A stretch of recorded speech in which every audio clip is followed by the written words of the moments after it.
Bonsoir. Un coup de pioche qui concrétise le rêve de toute une région et la propulse avec ses milliers d'habitants dans une euphorie indescriptible. C'était ce matin lors du lancement par le chef de l'État des travaux de bitumage de la route Notché-Toum, axe stratégique pour les échanges entre le Togo et le Bénin. Ceci un mois seulement après le démarrage d'un autre tronçon tout aussi important qui relie Palimé à Tapamé. La modernisation du réseau routier est toujours en marche. Avant la cérémonie proprement dite, je vous propose tout d'abord de suivre les images de l'arrivée du chef de l'État à Notché.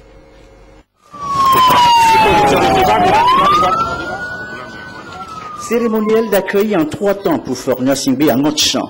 Acte 1, le rituel. Devant le président de la République, chef traditionnel, garant des us et coutumes, et quelques cadres à Djaévé se répondent d'offrande en invocation.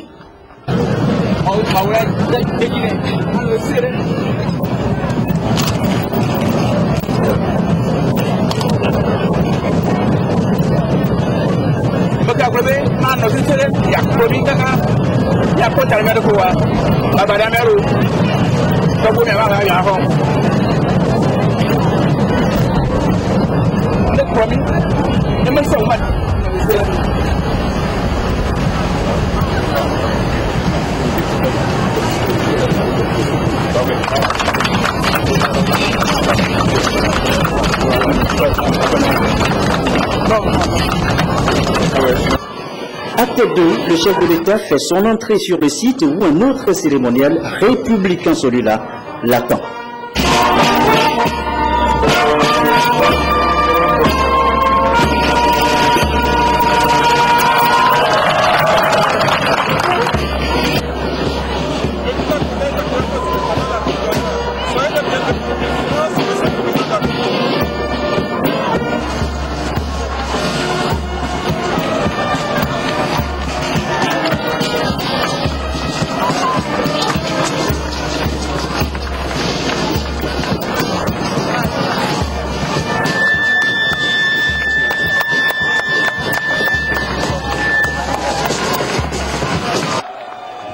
Acte 3, enfin, l'accueil des populations alliées, visiblement heureux de la présence parmi nous du président Faure, dira plus tard leur représentant.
Et comme pour porter à la postérité ce jour mémorable, le tam-tam à Topani marque l'événement.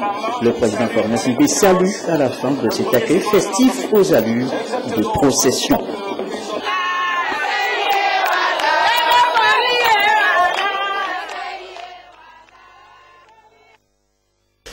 Alors, ce nouveau chantier qui s'ouvre est une voie longue de 57 km qui dessert les localités de Hao et de Moaimono. Les travaux sont confiés à un regroupement d'entreprises pour un délai de 24 mois avec une enveloppe de plus de 35 milliards de francs CFA.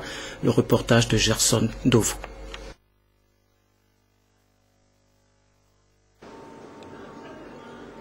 La route Montchaton frontière Bénin aujourd'hui. Environ 3 heures pour le parcourir.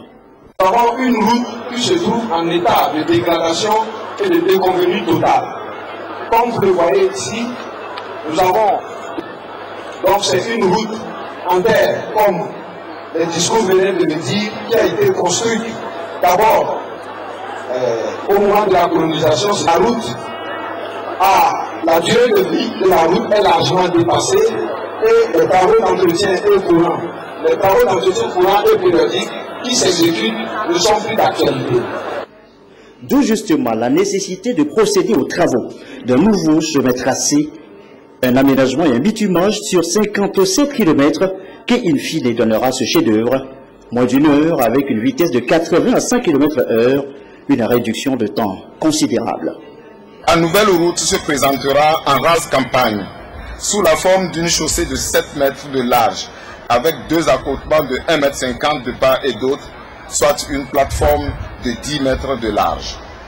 En agglomération, la largeur de la plateforme sera de 13 mètres, avec une chaussée de 9 mètres de large et 2 trottoirs de 2 mètres de large de part et d'autre. Les ouvrages d'assainissement et de drainage seront entièrement construits sur le tronçon. La structure de la chaussée sera composée d'une couche de fondation en latérite naturelle sur 20 cm d'épaisseur améliorée au ciment, d'une couche de base en grave concassé sur 15 cm d'épaisseur et d'une couche de revêtement en béton bitumineux de 5 cm d'épaisseur. Délai d'exécution 24 mois. Midnight, Seco, Lucas Glaser ou encore Martin Rose constituent le groupement d'entreprises exécutants dévoilé par le chef de l'État.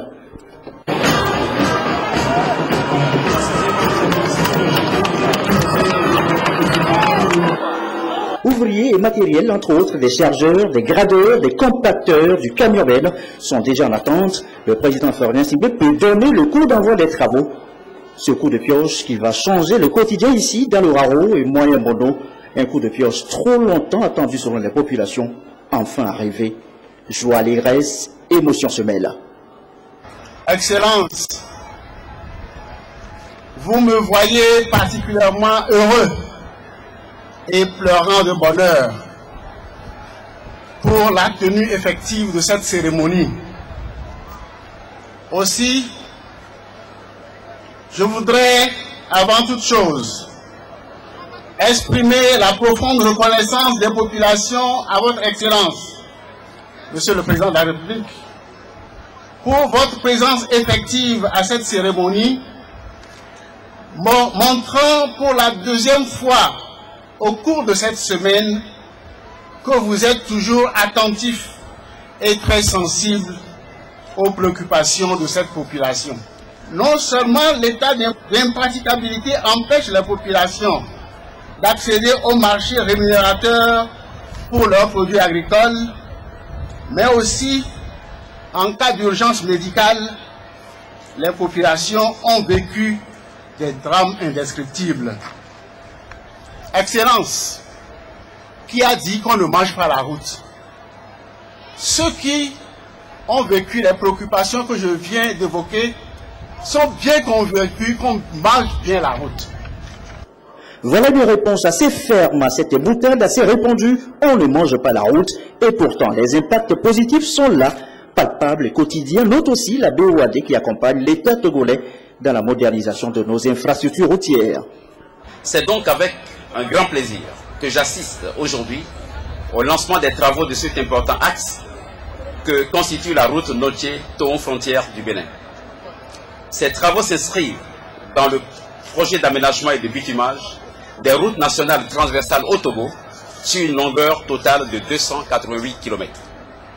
Les impacts positifs les plus significatifs attendus de sa réalisation sont la création d'emplois au niveau de la population des villages riverains, une bonne desserte des zones concernées rendant plus facile l'écoulement des productions agro-pastorales, le développement des secteurs du commerce, du tourisme et des transports, de même que la fréquentation des structures d'éducation, de santé et de réduction des risques d'accidents. L'accroissement des revenus des femmes exerçant des activités de petit commerce et d'artisanat pendant la phase de construction et d'exploitation des routes et la valorisation foncière au bénéfice des riverains. Considérant ces bénéfices attendus sur l'amélioration du cadre de vie des populations, nous sommes convaincus que des dispositions idoines seront prises par toutes les parties prenantes pour que les travaux se déroulent et s'achèvent dans les délais impartis. En dehors des travaux consacrés à l'aménagement et au revêtement de la route, eh bien, les travaux connexes sont aussi prévus. Les secteurs éducation, santé, notamment, sont concernés. L'avenir s'annonce donc radieux ici. Population, folklore et surtout macro, l'artiste Adja Evé peut se laisser déjà aller à une célébration.